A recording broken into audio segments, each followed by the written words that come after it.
आइए हम लोग सब शांत हो जाएं और प्रभु यीशु मसीह का जो विजय यात्रा है उसका जो प्रोसेसन आज हम इस समय न्यू स्कूल से प्रारंभ कर रहे हैं और अपने चर्च सेंट्रल मेथोडिस्ट चर्च हिंदुस्तानी तक हम लोग जाएंगे बाय प्रोसेसन। और इस समय आइए हम प्रोसेसन स्टार्ट करने के पहले हम लोग दुआ करेंगे। हे पिता परमेश्वर, धन्यवाद देते हैं प्रभु आपकी जो परिकल्पना के लिए। आप हमारे लिए अपने एकमात्र पुत्र प्रभु यीशु मसीह को इस धरती पर भेजे। और प्रभु इस समय आज जब प्रभु यीशु मसीह एक गधे के ऊपर चढ़कर यरूशलेम मंदिर में आए थे और प्रभु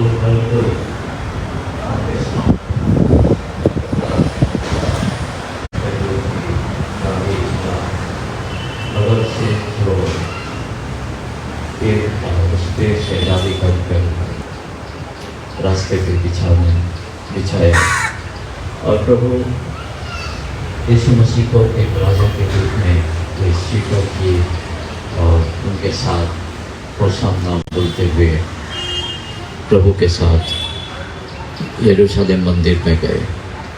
प्रभु आज की जो यीशु मसीह का जो करने का मकसद वो हमें समझाने के लिए सहायता करें, जैसे प्रभु हम सोच सके और इस विषय में अमल कर सके कि क्यों प्रभु यीशु मसीह आज से उस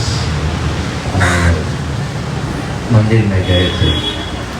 आप हमारे साथ हों इस समय जब हम रास्ते पे प्रोसेसन के रूप में जाएंगे और प्रभु यीशु मसीह का प्रचार करते हुए हम लोग भी इस समय हमारे मंदिर में जाएंगे।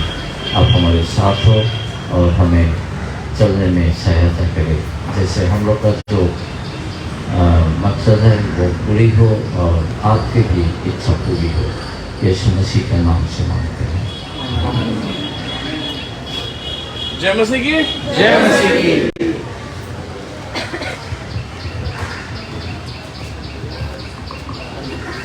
हम लोग शुरुआत करेंगे जो गीत लिखा हुआ है, देखो देखो कोई आ रहा है, कैसा जलवा मसीह आ रहा है। देखो देखो कोई आ रहा है, कैसा जलवा मसीह आ रहा है। आंखें अपनी उठा कर तो देखो, कैसी शान से मसीह आ रहा है। देखो देखो कोई आ रहा है, कैसा जलवा मसीह आ रहा है। आंखें अपनी उठा कर तो देखो, कैसी शान से मसीह आ रहा है। वो भी कैसी सवारी है, देखो आसमानी निदानी तो देखो। वो भी कैसी सवारी है, देखो आसमानी निदानी तो देखो।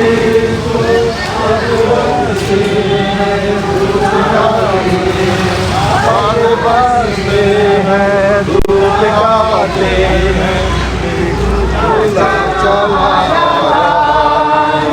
देखो देखो कोई आ रहा है, कैसा जलवा मसीह आ रहा है। उठा कर तो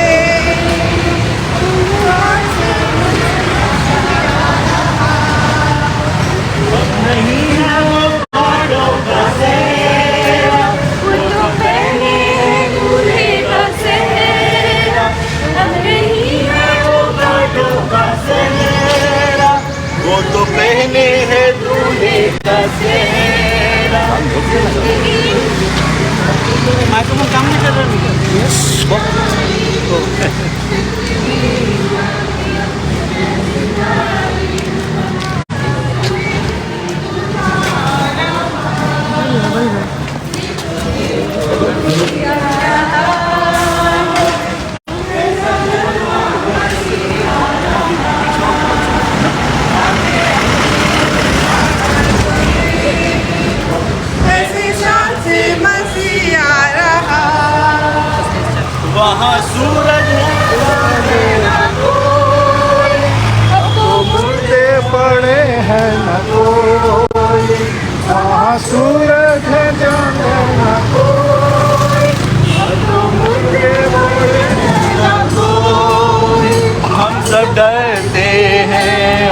कांपते हैं, हम सब डरते हैं और कांपते हैं, न्याय करने मसीह आ रहा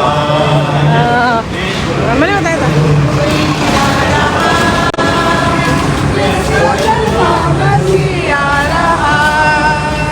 वापस आता मेरा प्रभु जी, ले जाएगा साथ।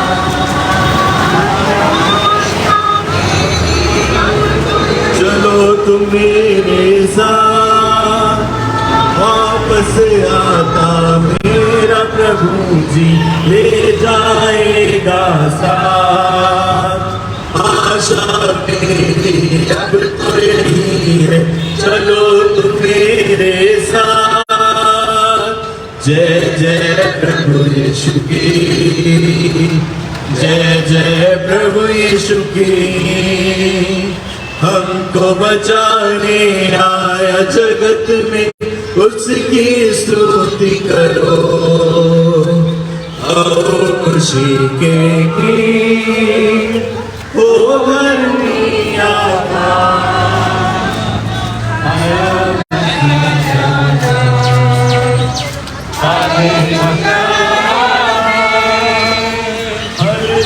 होंगे साथ यीशु की खुशी और शांति आएगा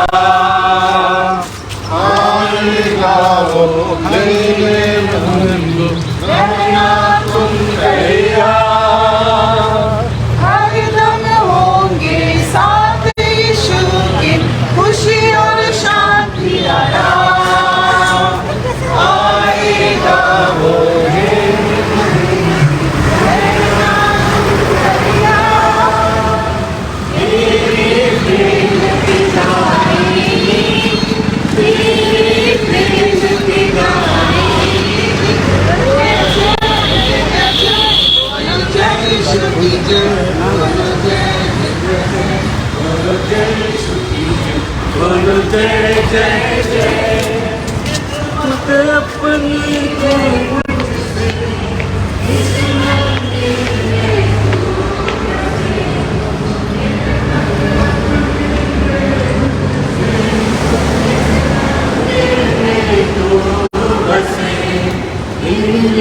तेरा नाम रहे,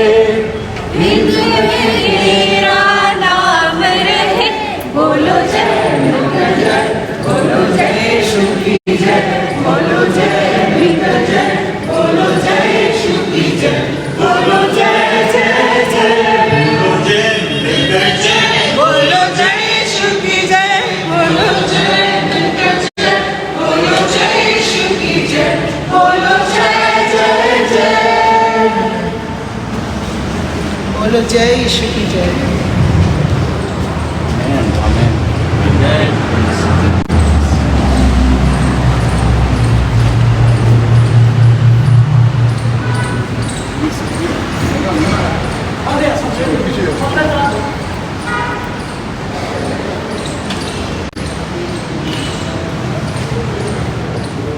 पिता पुत्र पवित्र आत्मा के नाम में अपनी मदद को शुरू करते हैं।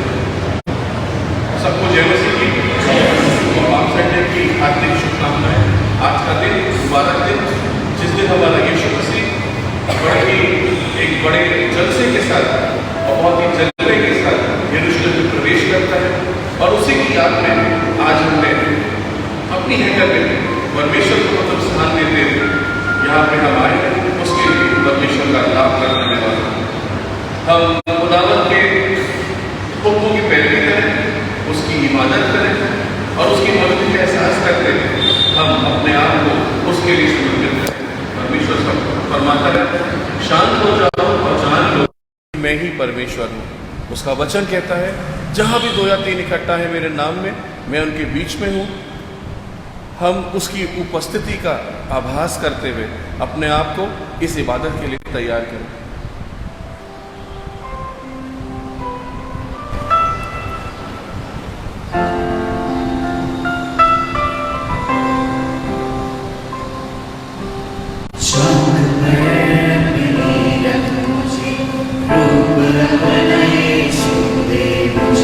जलाल का अपने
धन्यवाद देना चाहते हैं प्रभु जी उन तमाम आशीषों के लिए, उन बरकतों के लिए, उन नियामतों के लिए जो तूने हम लोग की ज़िंदगी में दी है प्रभु।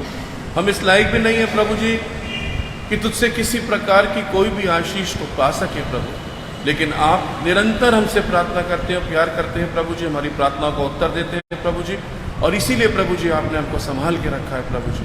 आज आप प्रभु जी पाम संडे की इस इबादत में हमको लेकर आए प्रभु जी, हमको सलामती के साथ प्रभु जी उस प्रोसेशन में लेकर आए प्रभु जी, और अपने से मिलने का मौका दिया हुआ पासवानी, इसके लिए आपका धन्यवाद देते हैं प्रभु। जितने भी अजीज़ प्रभु जी यहाँ पे अपने सरों को झुकाए हुए प्रभु जी तुझसे मिलने आए हैं प्रभु, हर एक को दर्शन दे, हर एक को आशीष दे, बरकत दे प्रभु जी, और अपनी आत्मा का वरदान दे प्रभु जी। जितने भी लोग ऑनलाइन जुड़े हैं प्रभु जी अभी या बाद में जुड़ते हैं प्रभु, उनको भी प्रभु जी अपनी स्वर्गीय आशीषों से प्रभु जी माला माल कर प्रार्थना करते हैं। उन तमाम लोगों के लिए प्रभु जी जो रास्ते में है प्रभु जी, अभी भी इस इबादत के लिए प्रभु जी आते हैं प्रभु जी, उनको सलामती के साथ लेकर आ, ताकि वो भी प्रभु जी तुझसे मिलने का प्रभु जी शर्फ को हासिल कर सकें। जो लोग प्रभु जी आज चर्च में नहीं आए हैं प्रभु, उनकी भी सुधि ले प्रभु जी, और उनको भी आशीषित कर। प्रार्थना करते हैं प्रभु जी जब हम तेरे वचनों को पढ़ें तो उसमें छुपे हुए भेदों को प्रभु जी हम पे उजागर कर। जब हम तेरे गीतों को गाएं प्रभु जी और तेरी स्तुति मुदसराई करें प्रभु जी, तो वो आपको ग्रहण योग हो। इस पूरी इबादत का संचालन यीशु मसीह आपको देते हुए इस प्रार्थना को आपके मुबारक और मीठे नाम में होकर मांगते हैं, सुनियो कबूल कीजिए, आमीन। अज़ीज़ों, आज का दिन जैसा मैंने पहले भी बोला एक बहुत ही मुबारक दिन है। आज हम यीशु मसीह की उस विजय यात्रा का हिस्सा बनते हैं, और जब हम इस विजय यात्रा का हिस्सा बनते हैं, इस पूरी इबादत को एक कमेमोरेशन सर्विस के रूप में हम लोग सेलिब्रेट करते हैं, बहुत ही अप्रोप्रिएट होगा कि हम अपनी इबादत को का आगाज़, अपनी स्टार्टिंग जो है एक गीत को गा के करेंगे, देखो यरूशलेम में ये कौन आ रहा है। हम सब खड़े हो जाएं, गीत नंबर 754 जो कि हमारी मेथोडिस्ट हिम्नल में पाया जाता है। अपनी मेथोडिस्ट हिम्नल का हम लोग इस्तेमाल कर सकते हैं। ये गाने के बोल आपके पास मोबाइल पे भेजे गए हैं, आप उसका भी इस्तेमाल कर सकते हैं। गीत नंबर 754, देखो यरूशलेम में ये कौन आ रहा है।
जमात खड़ी रहे और हम अपने ईमान का इकरार करेंगे रसूलों के अकीदे को दोहरा के। हम सब एक साथ मिलकर बोलेंगे, मैं इत्काद रखता हूँ खुदा कादिर मुतलक बाप पर, जिसने आसमान और ज़मीन को पैदा किया, और उसके इकलौते बेटे हमारे खुदावंद यीशु मसीह पर कि वे रूह कुद्दूस से मुजस्सम होकर कुंवारी मरियम से पैदा हुआ, पिलातुस को उठाया, सलीब पर खींचा गया, मर गया और दफन हुआ, तीसरे दिन मुर्दों में से जी उठा, आसमान पे चढ़ गया और खुदा बाप कादिर मुतलक के दाहिने हाथ बैठा है, जहाँ से वो जिंदों मुर्दों का इंसाफ करने को आएगा। मैं इत्काद रखता हूँ रूह कुद्दूस पर, पाक कलीसिया आयाम पर, मुकद्दसों की रिफाकत, गुनाहों की माफ़ी, जिस्म के जी उठने और हमेशा की ज़िंदगी पर, आमीन। जमात तशरीफ़ रखें। समय होगा कि हम परमेश्वर के हुजूर अपनी प्रार्थनाओं को रखेंगे, जब हम अपनी धन्यवाद की भेंट परमेश्वर के सामने रखेंगे और अपनी दुआओं को रखेंगे जब हमें किसी बात की ज़रूरत है, तो उन तमाम बातों को भी हम परमेश्वर के सिंहासन के सामने लेके आएंगे। लेकिन आज का पहला वचन जिसकी मार्फत परमेश्वर हमसे बातचीत करना चाहते हैं वो पाया जाता है ज़करिया नबी किताब, उसका 9 अध्याय, उसकी 9 से 12 आयत तक। The prophecy given in the book of Zechariah chapter 9, beginning to read from the 9th verse till the 12th verse। और मैं गुजारिश करूंगा बहन सुचेता से कि इसको पढ़ने में हमारी अगुवाई करें। अपनी बाइबल्स को हम खोल सकते हैं ज़करिया नबी की किताब में दी हुई भविष्यवाणी, उसका 9 अध्याय, उसकी 9 से 12 आयत तक। इसका 9वां अध्याय 9 से लेकर 12 तक,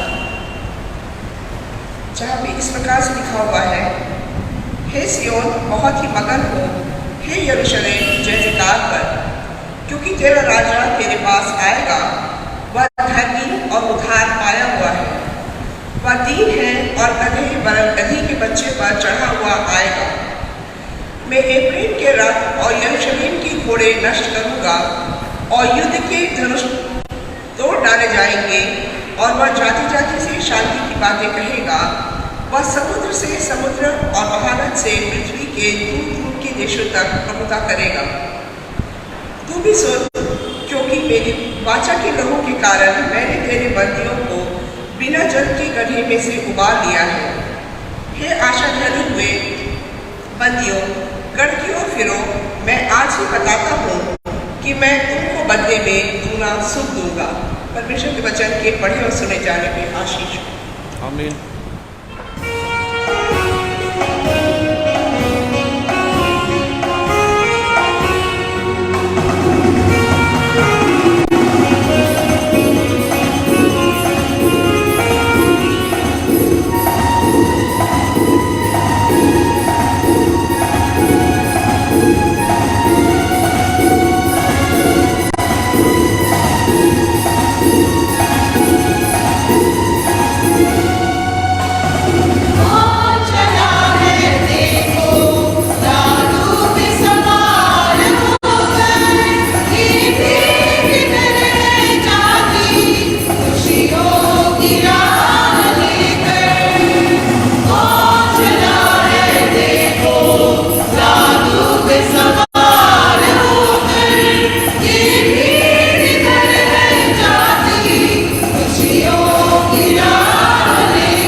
का दूसरा वचन जिसकी मार्फत परमेश्वर हमसे बातचीत करना चाहते हैं वो पाया जाता है पहला पत्रस उसका दूसरा अध्याय उसकी 21 से 25 आयत तक। The first letter of Saint Peter chapter 2 begin to read the 21st verse till the 25th verse. और मैं गुजारिश करूंगा बहन रूथ से कि इसको पढ़ने में हमारी अगुवाई करें। मैं पढ़ूंगी पहला पत्रस दूसरा अध्याय पद 21 से लेकर के पद 25 तक। यहाँ इस प्रकार लिखा है, और तुम इसी के लिए बुलाए भी गए हो क्योंकि मसीह भी तुम्हारे लिए दुख उठाकर तुम्हें एक आदर्श दे गया है कि तुम भी उसके पद चिन्हों पर चलो। न तो उसने पाप किया और न उसके मुंह से छल की बात कोई बात निकली। वह गाली सुनकर गाली नहीं देता था और दुख उठाकर किसी को भी धमकी नहीं देता था, पर अपने आप को सच्चे न्यायी के हाथ में सौंपता था। वह आप ही हमारे पापों को अपनी देह पर लिए हुए क्रूस पर चढ़ गया, जिससे हम पापों के लिए मरकर धार्मिकता के लिए जीवन बिताए। उसी के मार खाने से तुम चंगे हुए, क्योंकि तुम पहले भटकी हुई भेड़ों के समान थे, पर अब अपने प्राणों के रखवाले और अध्यक्ष के पास लौट आए हो। परमेश्वर अपने पढ़े जाने और सुने जाने वचन पर आशीष दे। आमीन। हम सब खड़े हो जाएंगे और परमेश्वर की मदसराई स्तुति में हम लोग शामिल होंगे। ये गाने जो हम लोग आज गाएंगे इसके बोल बुलेटिन में लिखे गए हैं। मैं गुजारिश करूँगा आइए परमेश्वर के लिए महिमा के गीत को गाएंगे और शुरुआत करेंगे। कहता है, देखो देखो कोई आ रहा है, कैसा जलवा मसीह आ रहा है।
हम फोन सामने रख सकते हैं, आपको सुविधा मिली हुई है सामने फोन रखने की, ताकि हम जोर से ताली बजा के उस परमेश्वर के लिए इस गीत को गाने वाले हैं। हम सब सामने फोन रख दें और जोर से ताली बजा के साथ ही वर्ष को गाएंगे। अच्छा, कितनों को ये गाना नहीं आता है? How many of you don't know this? सबको आता है, फिर हम लोग गा क्यों नहीं रहे? Last word.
अपने आप इस वचन के लिए तैयार करें,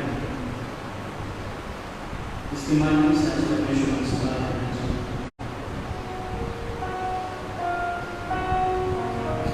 उससे कहता तू मुझे लेके चल जहाँ तू चाहता है,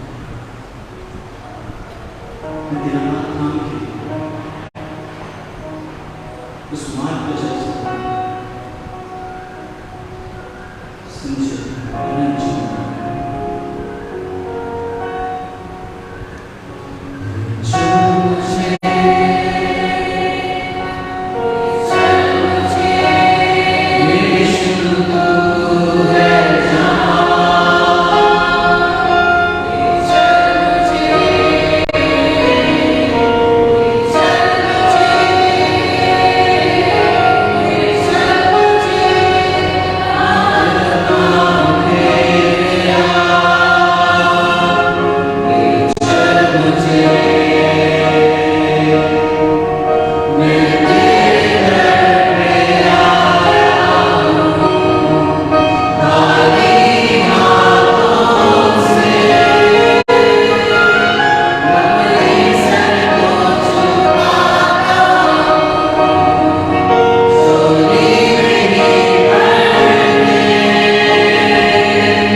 सुसमाचार उसका 19वां अध्याय उसकी 28 आयत से 40वीं आयत तक। The gospel of Jesus Christ according to saint Luke chapter 19 begin to read from the 28th verse till the 40th verse. जमायत से अनुरोध है कि सुसमाचार पाठ के लिए कृपया खड़ी रहे। Let us all remain standing for the gospel proclamation. ये हमारे खुदावंद यीशु मसीह की इंजील है।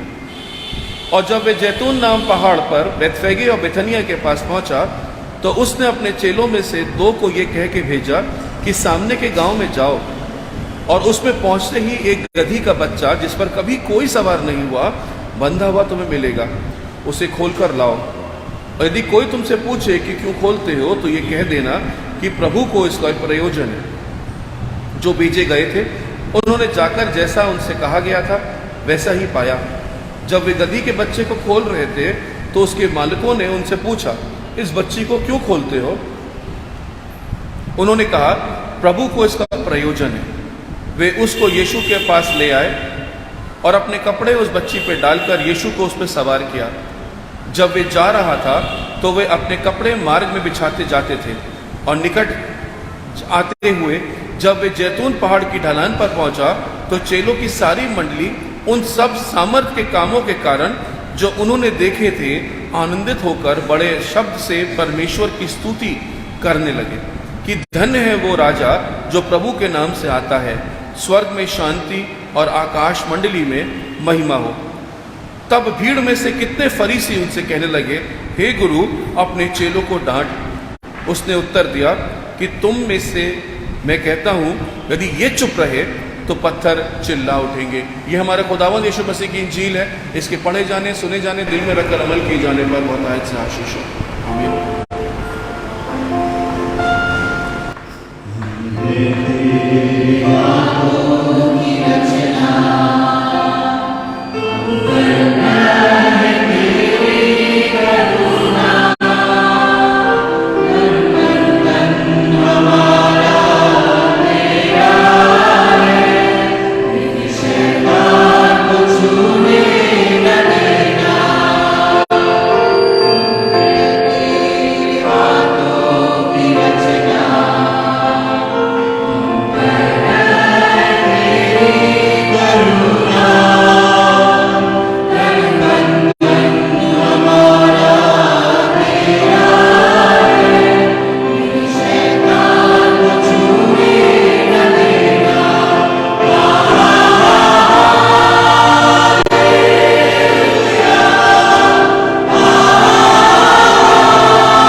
खुशी की बात है अजीजों कि हम लोग जो है वो इस लेंटन सीजन में चल रहे हैं और साथ ही साथ हम जो है वो आज पैशन वीक जो है उसमें प्रवेश कर रहे हैं। कल जब हम प्रार्थना सभा में थे तो हमने एक वर्ड पे गौर किया और उसी वर्ड को बार बार हम लोग दोहराते रहे उस पूरी वचन में, और वो वर्ड था दौड़।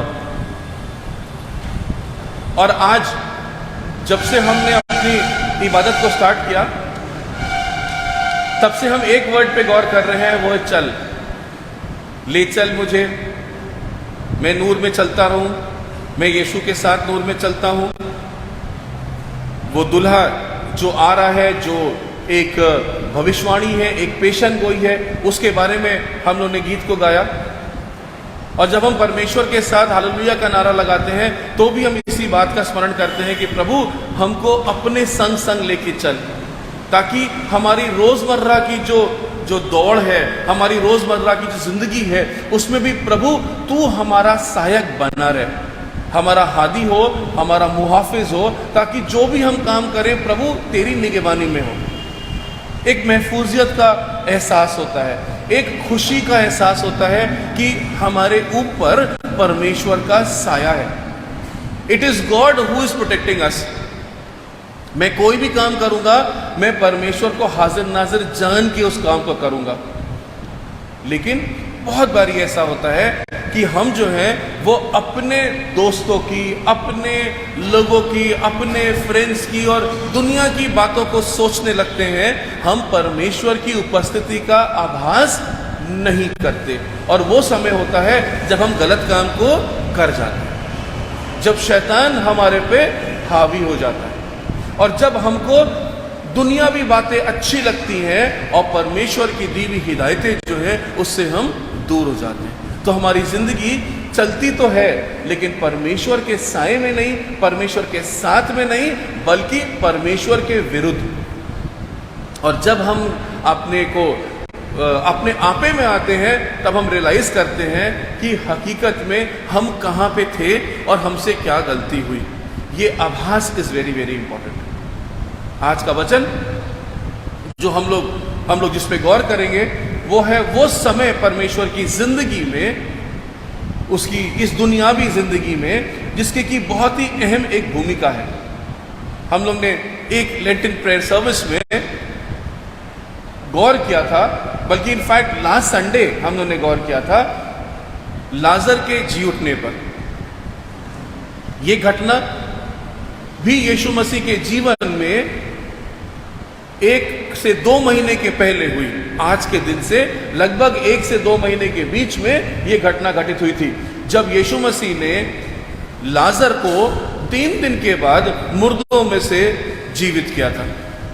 और तब हमने इस बात पे गौर भी किया था कि वहां पे खड़े लोग कह रहे थे कि प्रभु अब छोड़ दे, वो 3 दिन मर चुका है, उसको मरे हुए 3 दिन हो गए हैं और उसमें से अब बास आती होगी। लेकिन परमेश्वर कहता है इस पत्थर को हटाओ, और लाजर को बोलता है लाजर बाहर निकला। और जब लाजर बाहर निकल के आया, जिंदा चलता हुआ व्यक्ति जिसको कहते हैं डेड मैन वॉकिंग, तब परमेश्वर ने कहा इसके बंधनों को खोल दो। ये जो मौत के बंधनों में बांधा गया है, जिस तरीके, जिस कपड़े से, जिस श्राउड से उसको लपेटा गया है, उसको खोल दो। बहुत बड़ा मौजज़ा था मसीह के जीवन का, बहुत बड़ा मौजज़ा था, बहुत बड़ा एक मिरेकल था, जो कि लोगों ने जब देखा तो अचूबा किया।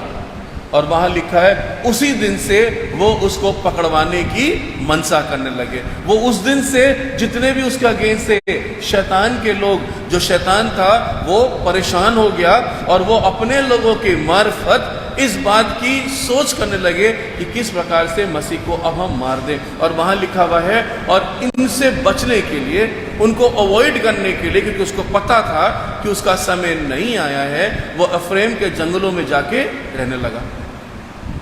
जब वो अफ्रेम के जंगलों में जाके रहता है और एक मुकर्रर दिन वो वहां पे जाके मनादी कर रहा है, अफ्रेम के लोगों के बीच में वो मनादी कर रहा है, और एक मुकर्रर दिन, जिस दिन उसको मालूम है कि अब मेरा समय आ गया, तब वो अपने शागिर्दों को इस बात का हुक्म देता है कि अब तुम जाओ और पास के गांव में जाना, और उस गांव में तुमको एक बच्चा, एक गधी का बच्चा मिलेगा, जो कि बिल्कुल एकदम नाएब होगा, एकदम छोटा बच्चा होगा, जिसपे आज तक कोई नहीं चढ़ा। वचन का लिखने वाला बहुत ही इंपॉर्टेंट वे में उस वचन को लिखता है, क्योंकि वचन का लिखने वाला जो है वो कोई हिस्टोरिकल हिस्ट्री नहीं लिख रहा है, कोई बायोग्राफी नहीं लिख रहा है, वो किसी प्रकार की कोई कहानी नहीं लिख रहा है, बल्कि पवित्र आत्मा की अगुवाई में वो उस काम को लिख रहा है। और इसलिए वहां पे हर एक वर्ड जो लिखा गया है वो बहुत इंपॉर्टेंट है। वहां पे लिखा है मसीह ने उनको भेजा। वो दोनों शागिर्द जो थे उनको कमीशन किया गया था परमेश्वर के द्वारा।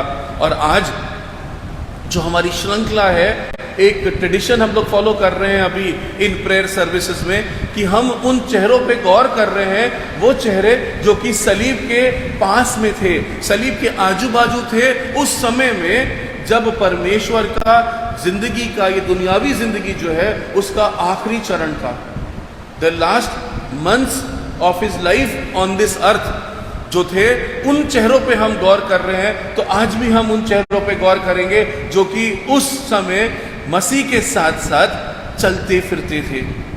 और उन चेहरों में से एक बहुत बड़ा चेहरा जो है वो उन 2 शागिर्दों का है, नाम नहीं दिए गए, लेकिन उन शागिर्दों का चेहरा है जिन शागिर्दों को परमेश्वर जो है वो हिदायत दे के भेजता है। कितनी खूबसूरत सी बात है।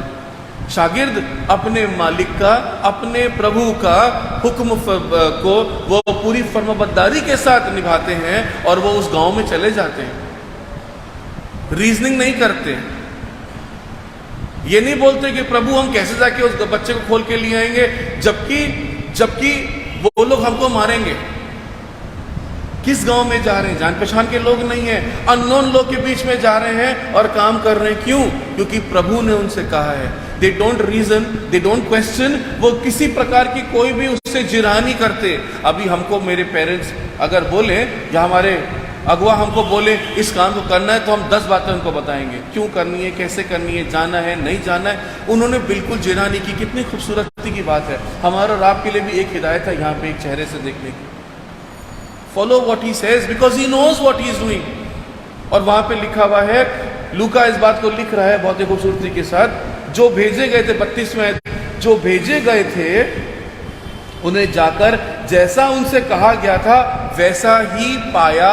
मतलब इट इज एन अफर्मेशन कि जो बोला जा रहा है मसीह वहां पे नहीं किया है, लेकिन मसीह को हर बात का आभास है। He is an omniscient, omnipresent God. He knows everything, he knows. इसीलिए वो जब वो कहता है ना कि तुम्हारे मांगने से पहले तुम्हारी क्या आवश्यकता है इसको प्रभु जानता है। तुम मांगो तो तुम मांग के देखो, तुम्हारी आवश्यकताओं को वो जानता है। इसलिए आज इस बात का वचन हमको पवित्र आत्मा के द्वारा दिया जा रहा है कि तुम्हारे हर एक जरूरत को परमेश्वर जानता है, लेकिन वो अपने समय में और अपने तरीके से करता है। और यहाँ पे उसने उन दोनों शागिर्दों को बोला जाओ, और वचन में ही लिख के कंफर्म कर दिया गया कि जैसा उनसे कहा गया था वैसे ही उन्होंने पाया। क्यों? क्योंकि परमेश्वर उनके साथ था, परमेश्वर के हुक्मों को वो फॉलो कर रहे थे। और दूसरी बात जो बहुत ही इंपॉर्टेंट है वो है प्रभु को इसका प्रयोजन है। The Lord needs it. Who needs it? God needs it. और इसलिए प्रभु ने उनसे कहा कि जाके बोलना।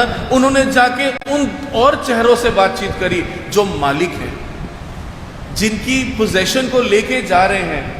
जब उनको केवल ये बात बताई गई, अननोन है, दे आर ऑल स्ट्रेंजर्स। वो उस गांव में कभी गए नहीं थे क्योंकि उस गांव का नाम भी नहीं लिखा है। यहाँ पे लिखा है जब वो जैतून नाम पहाड़ से पर बेथफगे और बेथनिया के पास पहुंचा तो उसने अपने चेलों में से 2 को ये कहकर भेजा कि सामने के गांव में जाओ। नाम नहीं दिया गया है। बेथनिया और बेथफगा जो है वो जगह हैं जहाँ पे वो जाके डेरा करता था। बेथनिया वो जगह है जहाँ पे लाजर रहा करता था, जहाँ पे मरियम और मार्था का घर था। और बेथनिया यरूशलेम की से 12 मील की दूरी पे है, इसलिए वो यरूशलेम में नहीं ठहरता है, वो आके बेथनिया में ठहरता है। और आज भी अगर आपको होली लैंड जाने का सबब मिले, यू गेट द प्रिविलेज, तो आप देखिएगा यरूशलेम इज मोर एक्सपेंसिव। इसलिए कोई भी जाके यरूशलेम में ठहरना ज़्यादा लोग नहीं पसंद करते। वो पास में या तो बेथनिया में ठहरते हैं या जाके बेथलेहम में ठहरते हैं। And it is easier to commute from Bethlehem to Jerusalem, क्योंकि Jerusalem is a very expensive city. यीशु मसीह भी यरूशलेम में नहीं ठहरते थे, वो भी बेथनिया जाके ठहरते थे। लेकिन यहाँ पे उस गांव का नाम नहीं है। That means it is an unknown गांव, नंबर 1। नंबर 2, जो गांव के वासी हैं वो भी अननोन लोग हैं। लेकिन जब उनसे बोला गया प्रभु को इसका प्रयोजन है, तो ऑटोमेटिकली उन्होंने अपनी चीज दे दी, अपनी चीज को दे दिया। क्यों दे दिया? अभी अगर हम ये बात बोलेंगे तो तुरंत बोला जाएगा कि नबूवत को पूरी करने के लिए। एक बार ही हमने क्वेश्चन पूछा था तो आंसर हमको ये मिला था ना कि it is because it was prophesied. अजीजों, वो लोग प्रोफेसी को भूल गए थे। इस हकीकत को हम लोग को समझना है। They had forgotten all the prophecies. वो पढ़ते तो थे लेकिन क्या लिखा है उसका उनको कोई भी इल्म नहीं था। जकरिया नबी ने हकीकत में इस बात की भविष्यवाणी की थी, एक एक वर्ड फॉर वर्ड जो आज हमारे सामने पढ़ी गई। जकरिया नबी किताब उसका 9 बाब उसकी 9 से 12 आयत में जो लिखा हुआ है, बल्कि 9 से 10 आयत में जो लिखा हुआ है, वो सब नबूवत पूरी हुई। That prophecy word for word पूरी हुई, क्योंकि जकरिया कहता है हे सयोन, सयोन मीन्स जायन, जायन मीन्स यरूशलेम की पहाड़ पर्वती। हे सयोन बहुत ही मग्न हो, हे यरूशलेम जय जयकार कर, क्योंकि तेरा राजा तेरे पास आएगा, वो धर्मी और उद्धार पाया हुआ है, वो दीन है और गधी पर वरन गधी के बच्चे पे चढ़ा हुआ आएगा। एकदम क्लियर कट भविष्यवाणी है, लेकिन उसके बावजूद भी भविष्यवाणी को जान के भी अनजान बने हुए लोग जो हैं वो उसको एक्सेप्ट नहीं करने के तैयार है। क्यों?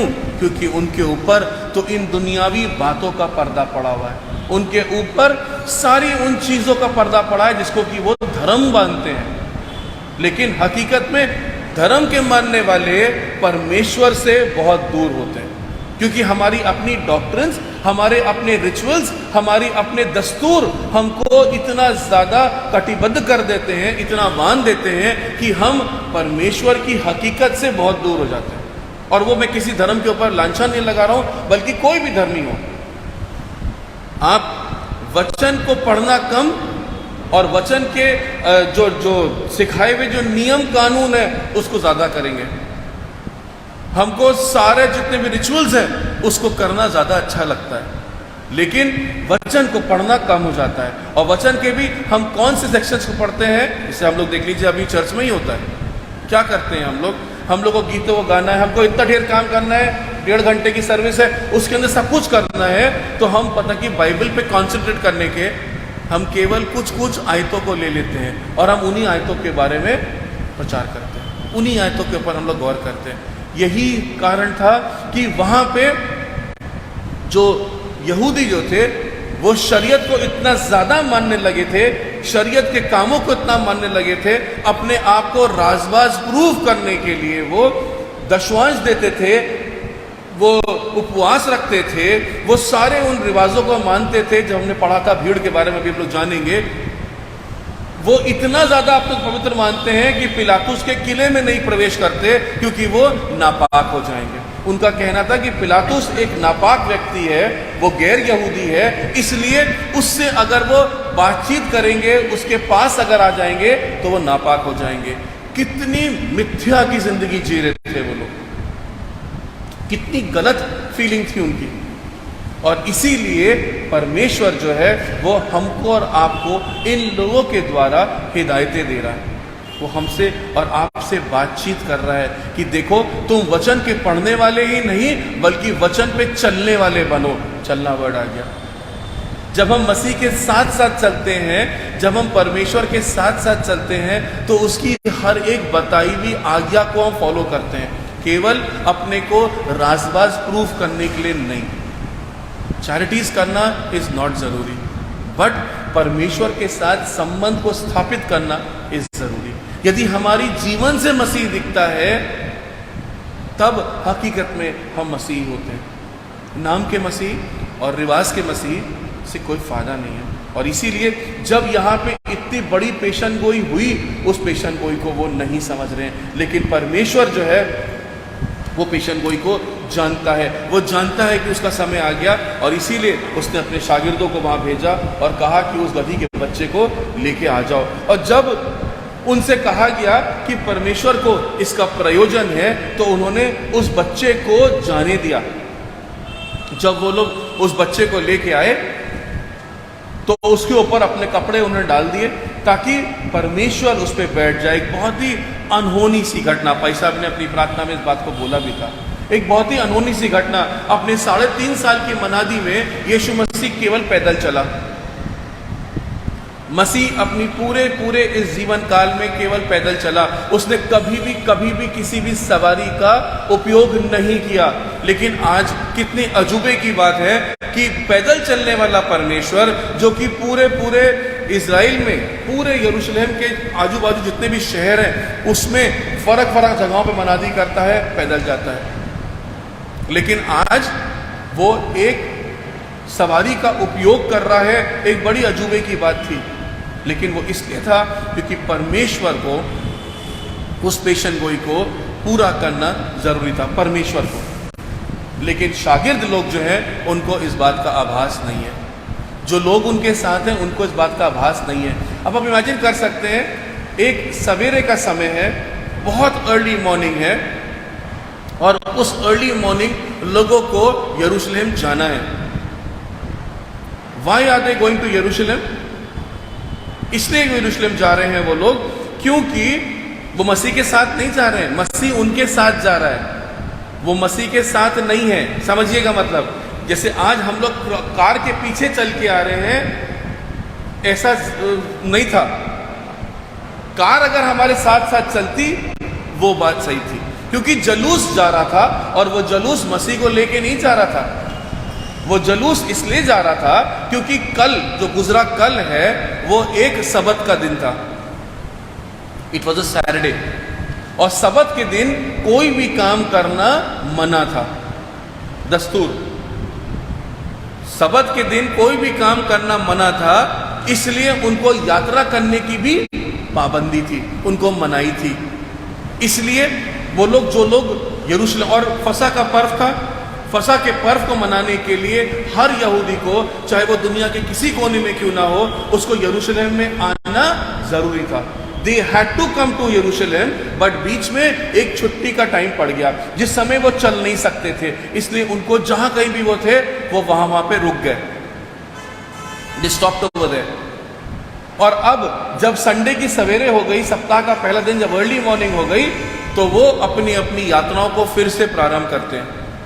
और चूंकि वो एक त्योहार में जा रहे हैं, यही पूछा गया ना कि क्यों गए थे वो लोग वहां पे, एक त्योहार था, वो त्योहार था फसह का त्योहार, वो त्योहार था पासओवर का त्योहार, जब वो परमेश्वर की शुक्रगुजारी अदा करने जा रहे थे उस मिस्र की बंधुआई से छुड़ाए जाने के लिए।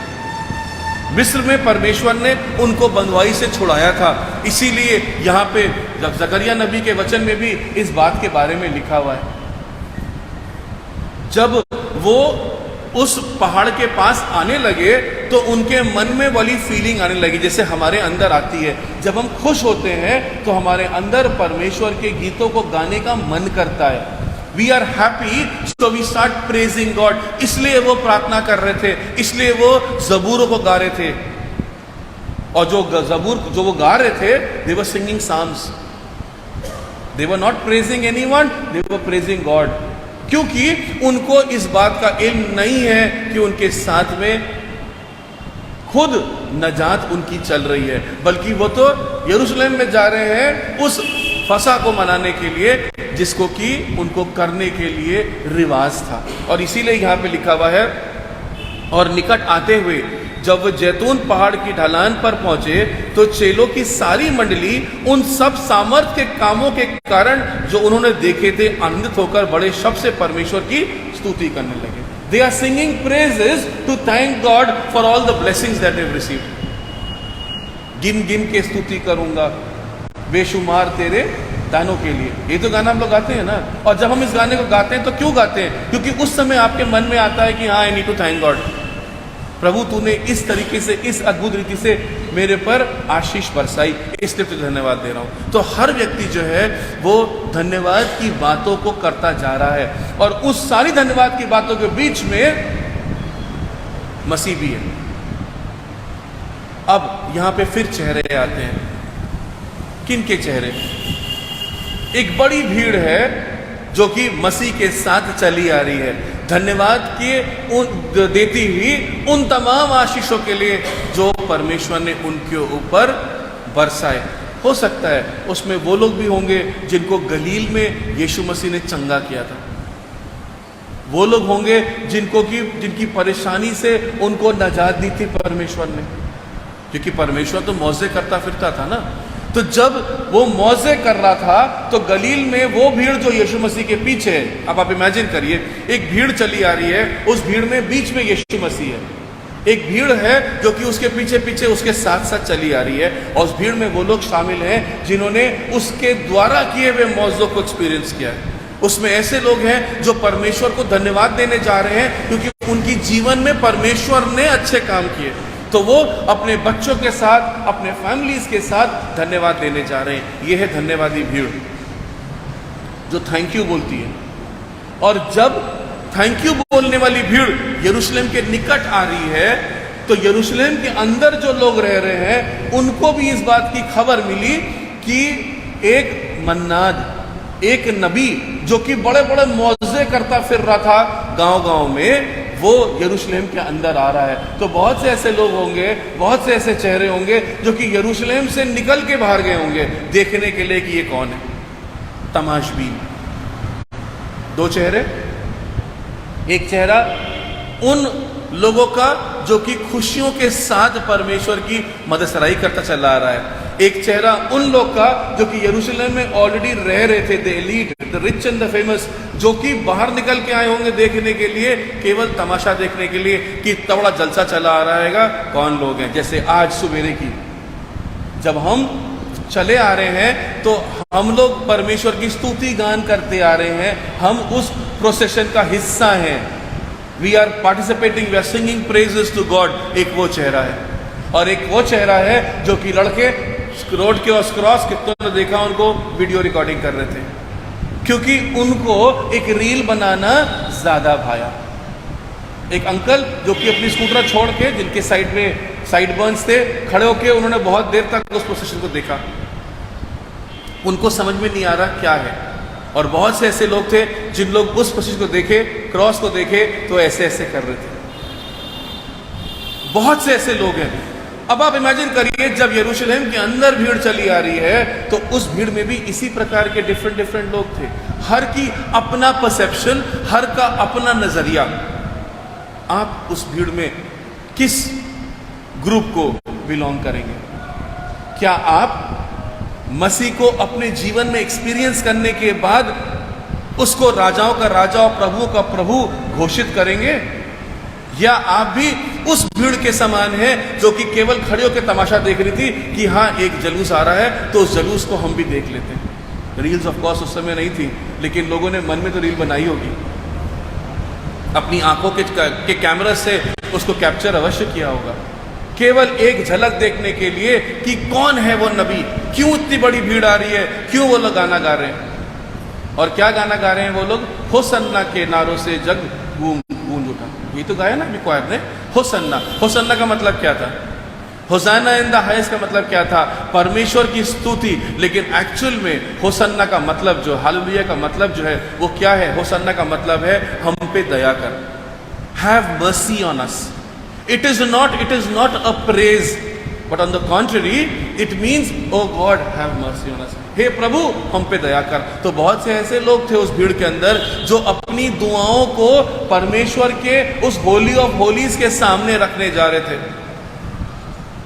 मंदिर के अंदर वो अति पवित्र स्थान था, वो होली ऑफ होलीज था, जहां पे जाके प्रार्थना करने से परमेश्वर कहता है यदि मेरे भवन की ओर कोई मुंह करके प्रार्थना करेगा तो मैं उसके दुआओं का उत्तर अवश्य दूंगा।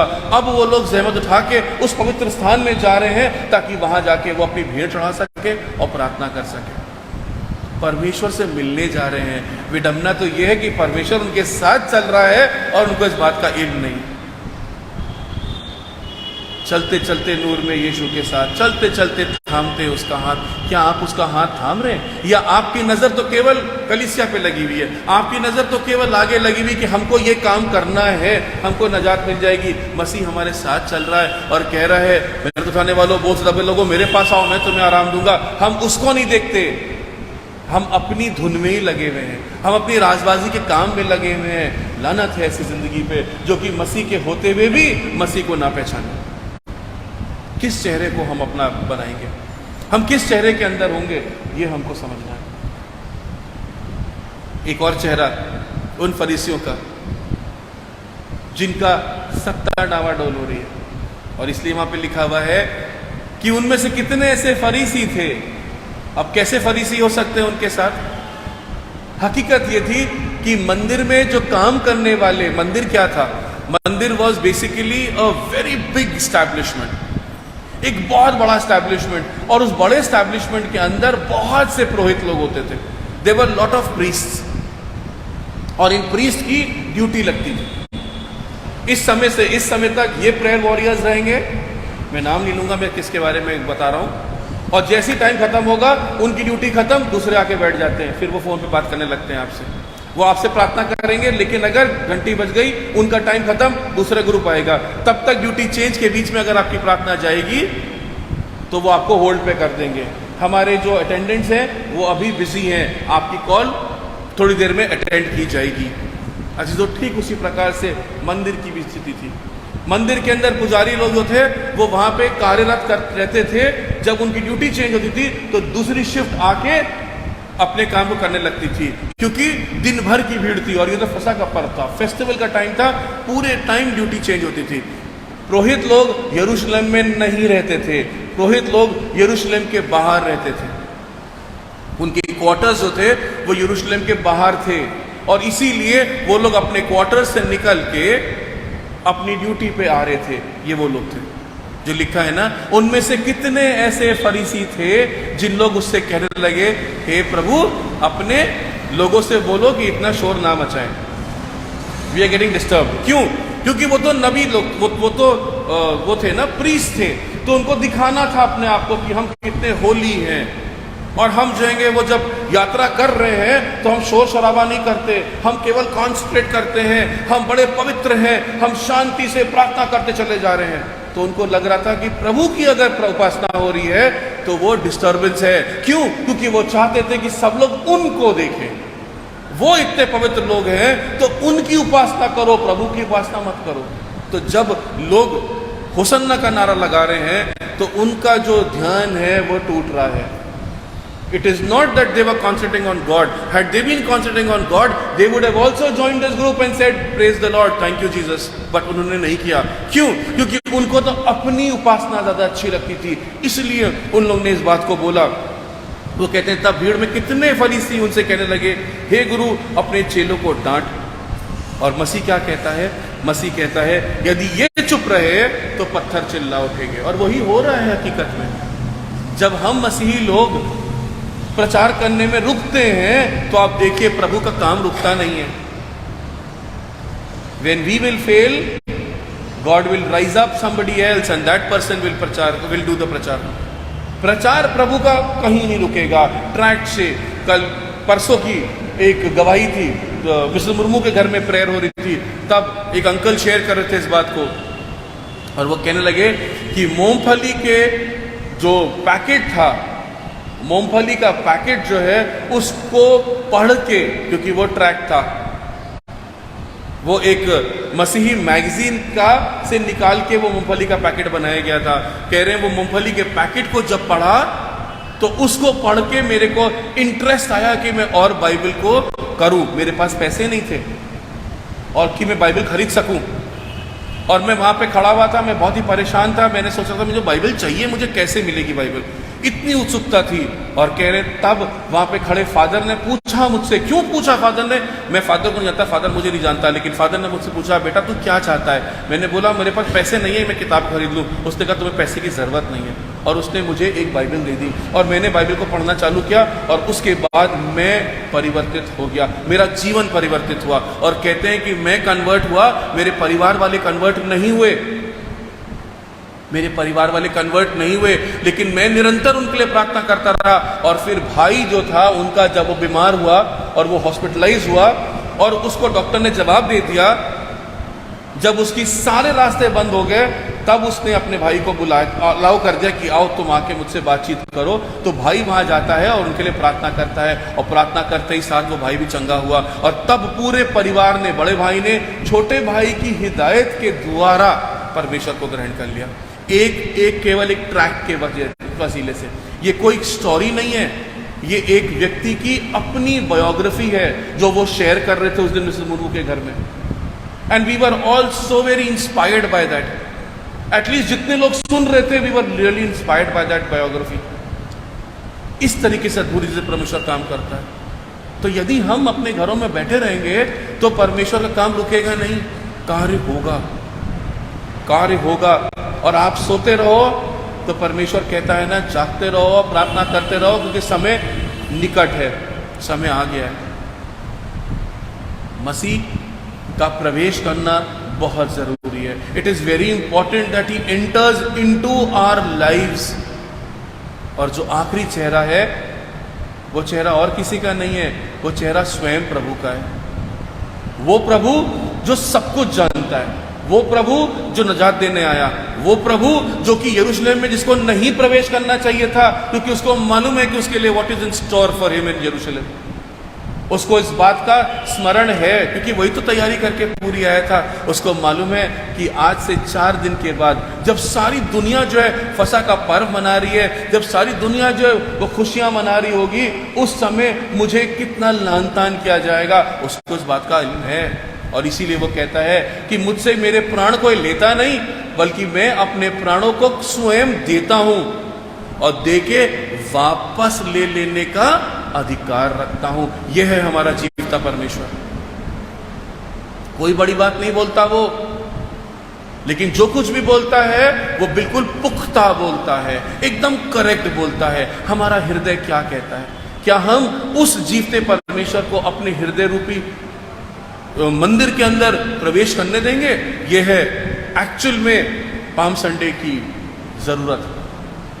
If we allow him to come into our hearts, or is it just that we are a part of that celebration? खजूर की डालियां लेके हाथ में घूमते रहेंगे, गुड फ्राइडे और ईस्टर आते रहेंगे, पाम संडेज आते रहेंगे, जाते रहेंगे। हम अपनी पत्तियों को खूबसूरत बनाते रहेंगे, हम ऐसी पाम की पत्तियों को अपने सीनों पे लगाए रहेंगे। अभी कम्युनियन के साथ साथ हमको पत्तियां मिलेंगी, अपने घर में लेके जाएंगे और उसको जला के अगले साल भस्म बना लेंगे और आश वेडनेसडे के दिन उसकी अपने माथे पे क्रॉस बना लेंगे और वही जिंदगी चलती रहेगी। जिंदगी चलती रहेगी। लेकिन यदि वो जिंदगी मसीह के साथ चलती है तो पहले मसीह को अपने हृदय में प्रवेश करने के लिए अनुमति दो। क्यों? क्योंकि हकीकत ये है कि जो हैकल है, जो परमेश्वर की हैकल है, वो स्वयं यीशु मसीह खुद है। व्हाट वाज द मिलाप का तंबू? व्हाट वाज द हैकल? ये जो मंदिर है वो हकीकत में था क्या? वो स्थान जहां पे इंसान का प्रभु से मिलन हो सके, वो स्थान। और इसीलिए मूसा ने बयान में क्या खड़ा किया? मिलाप का तंबू खड़ा किया। मिलाप का तंबू जहां पे परमेश्वर वास करता था, और उसकी ओर दृष्टि करने से सारी दुआओं का उत्तर मिलता था। परमेश्वर ने कहा था ये बात, जो भी मेरे भवन की ओर नजर करके प्रार्थना करेगा, मैं उसके दुआओं का उत्तर दूंगा। ये है भवन जहां पे परमेश्वर का इंसान के साथ मिलन हो सके। लेकिन परमेश्वर का वहां पे विजिटेशन होता था। जब कभी, वचन में लिखा है, जब कभी वो मिलाप का तंबू बादल से घिरता था तो बनी इज़राइल के लोग समझ जाते थे कि परमेश्वर का आत्मा वहां पे विराजमान है। और उस समय वो बहुत ही डरते और कांपते रहते थे, क्योंकि परमेश्वर वॉज इन अटेंडेंस। और पूरा मिलाप का तंबू जो था वो बादल से घिरा रहता था। यहां तो परमेश्वर इमैनुअल हमारे साथ है। वो कामिल परमेश्वर है और कामिल इंसान है। उसने इंसान की देह के अंदर पवित्र आत्मा के सामर्थ्य से वो मुजस्सम हुआ था। वो तो स्वयं प्रभु है, और जिस जगह पे उसके कदम पड़ रहे हैं वो कदम मुबारक है। इसीलिए कहते हैं मुबारक है वो जो परमेश्वर के नाम में आता है। कभी सोचा है इस बारे में कि क्यों उन्होंने बोला ये बात? मुबारक है वो जो परमेश्वर के नाम में आता है, उसकी जय जयकार करो। मुबारक है वो जो अभी पढ़ा गया ना जबूर हमारे लिए, यशायाह नबी की किताब से। मुबारक है वो जो प्रभु के नाम में मनादी करने आता है। क्या मनादी कर रहा है? केवल ये कहता है मन फिराओ, क्योंकि परमेश्वर का राज आ पहुंचा है। जहां जहां उसके कदम पड़ रहे हैं वहां वहां मुबारकबादियां हैं। लेकिन दुख की बात तो यह है कि यरूशलेम ने उसको एक्सेप्ट नहीं किया, और इसीलिए हमने वो सेक्शन आगे पढ़ा नहीं। अगर आप 41 से 44 पढ़ेंगे तो वहां पे एक और भविष्यवाणी है जो मसीह ने करी। जब वो शहर के निकट आया तो उसने क्या देखा? यरूशलेम को देखा, उस सुंदर गेट को देखा। अगर आप यरूशलेम जाएंगे ना, आपको कभी मौका मिले यरूशलेम जाने का, और जब आप माउंट ऑफ ऑलिव्स पे खड़े होके यरूशलेम की ओर नजर उठाएंगे, तब आप देखने पाएंगे कि कैसा नजारा है। वो गोल्डन गेट जो बंद कर दिया गया है वो बिल्कुल सामने दिखता है, और वहां पे एक चर्च बना हुआ है, इसको बोलते हैं the church of the tier drop. और वो एक आंसू, एक बूंद के रूप में बनाया गया चर्च है, the church of the tier drop. और दस्तूर कहता है कि वहां पे मसीह के आंसू गिरे थे, जो लिखा है ना, और यीशु रोया। Why did he cry? He cried on Jerusalem. इतनी मना दी, परमेश्वर की उपस्थिति, परमेश्वर की प्रेजेंस का आभास ही नहीं बल्कि हकीकत में परमेश्वर की उपस्थिति। एक ब्लेसेड माउंटेन, लेकिन एक ब्लेसेड माउंटेन जिन्होंने परमेश्वर को दूर कर दिया और दस्तूरों के कारण अपने आप को शैतान के हवाले कर दिया, अपने बनाए हुए दस्तूर। और इसीलिए परमेश्वर कहता है और कहा, क्या ही भला होता कि तू ही इस दिन में कुशल की बातें जानता। मसीह खुद आ रहा है, प्रवेश कर रहा है और यरूशलेम उसको एक्सेप्ट नहीं कर रहा है। और फिर कहता है, परंतु अब वो तेरी आंख से छुप गई है, क्योंकि वे दिन तुझ पर आएंगे कि तेरे बैरी मोर्चा बांधकर तुझे घेर लेंगे और चारों ओर से तुझे दबाएंगे और तुझे और तेरे बालकों को जो तुझ में हैं मिट्टी में मिलाएंगे और तुझ में पत्थर पर पत्थर भी ना छोड़ेंगे, क्योंकि तूने वो अवसर जब तुझ पर कृपा दृष्टि की गई जाना। अजीजों, ये है परमेश्वर की warning for all of us. यरूशलेम की हिस्ट्री हम सब जानते हैं। आज यरूशलेम जाओगे तो जहाँ पे मंदिर था, जिसको कि उन लोग इतनी गर्व के साथ बोलते थे, कहते थे this is the place where God resides and उसके अलावा कुछ नहीं होगा। आज वो मंदिर की एक ईंट भी ना है, मंदिर है ही नहीं, केवल एक दीवार खड़ी है, वो दीवार के भी अवशेष है जिसको जाके वो लोग रोते हैं मोर्चा बांध के। और हिस्ट्री गवाह है कि जितनी वॉर्स हुई हैं यरूशलेम के लिए, उतनी वॉर्स और पूरी वर्ल्ड में कहीं नहीं हुई over this history of Mankind. यरूशलेम के लिए भविष्यवाणी पूरी हुई, तुझ पे अनुग्रह किया गया है, तेरे लिए अनुग्रह का द्वार खोला गया है, लेकिन तू उसको नहीं पहचानता है, तू उसको नहीं पहचान रही है। अभी हमारे लिए अनुग्रह का द्वार खुला हुआ है, क्योंकि अब यरूशलेम नहीं बल्कि सच्चे परस्कार जो हैं वो क्या करते हैं, रूह और सच्चाई से प्रार्थना करते हैं। क्या हम और आप रूह और सच्चाई से उसकी मदद करते हैं? यदि करते हैं तो आज ही यीशु मसीह हमारे जीवनों में प्रवेश करेगा, हमारी हैकल के हृदय रूपी हैकल के अंदर प्रवेश करेगा। हम उसको इनवाइट करेंगे और हम इस बात को बोलेंगे, मुबारक है वो जो प्रभु के नाम में आता है। यदि हमारे हृदय में वो प्रवेश कर रहा है, प्रेज़ गॉड। यदि नहीं कर रहा है तो तुम्हारे पे अभी अनुग्रह का द्वार खुला हुआ है, आने दो उसको अपने घर के अंदर, अपने दिल के अंदर। वो कहता है ना, देखो मैं तुम्हारे द्वार पे खड़ा खटखटाता हूँ, जो कोई अपने द्वार को खोलेगा मैं उसके साथ आके भोज करूँगा। He will come and have fellowship with us. Open your hearts and then see. और जब आप अपने आप को परमेश्वर के लिए तैयार करेंगे, उसको अपनी ज़िंदगी में इन्वाइट करेंगे, तब एक सच्चा पाम संडे होगा। और जब सच्चा पाम संडे होगा तभी आप उसकी मेज़ में शरीक होने के लायक होंगे। You have to prepare yourself. It is not that again एक दस्तूर है, क्योंकि उसने कहा जब जब ये करना मेरी याद में करना, तो हम कर रहे हैं। ये दस्तूर नहीं है, इट इज़ नॉट अ रिवाज, बल्कि एक मेज़ है जो कि परमेश्वर ने स्वयं बिछाई है, हमको और आपको इन्वाइट करता है। अगर तुम वाकई में अपने दिलो जान से सच्ची तौबा करते हो, तभी इस पाक सैक्रामेंट में शरीक होना। जब हम इस गीत को गाते हैं ना, ये रूह ये जान और बदन में देता यीशु को, मुकद्दस एक कुर्बानी ये उसके लिए हो, तो इसको भी एक रिवाज की तरीके से मत गाइएगा कि हमको ये गाना आता है, बल्कि दुआई तबीयत से गाना। और प्रभु को अपने हृदय के अंदर इनवाइट करो। जब प्रभु आपके हृदय के अंदर होगा तो डेफिनेटली ये मेज़ आपके लिए एक अलग ही मकसद रखेगी। हम खुदाबंद के हुज़ूर अपने सरों को खम करें और उससे दुआ करें। खुद्दूस मेहरबान परमेश्वर, एक बार फिर से प्रभु जी बहुत हलीमी के साथ तेरे चरणों में आए प्रभु जी। धन्यवाद देते हैं प्रभु जी आज के वचन के लिए प्रभु जी। धन्यवाद प्रभु जी इस समझ के लिए प्रभु जी कि प्रभु तू हमारे जीवन में प्रवेश करेगा। प्रभु तो हमारा जीवन धन्य होगा। खुदा परमेश्वर, जितने भी हमारे अजीज़ प्रभु जी यहाँ बैठे हैं या ऑनलाइन जुड़े हैं प्रभु जी, हर एक पे प्रभु जी आशीष दे, बरकत दे और तैयार कर प्रभु कि तेरी मेज़ में शरीक हो, तेरी फेलोशिप में शरीक हो सके प्रभु जी, और इस लायक बन सके प्रभु कि आप हमारी हृदयों में प्रवेश करें। सारा आदर, सारी महिमा, सारा जलाल और गौरव यीशु मसीह आपको देते हुए प्रार्थना को आपके नाम से मांगते सुने को दो।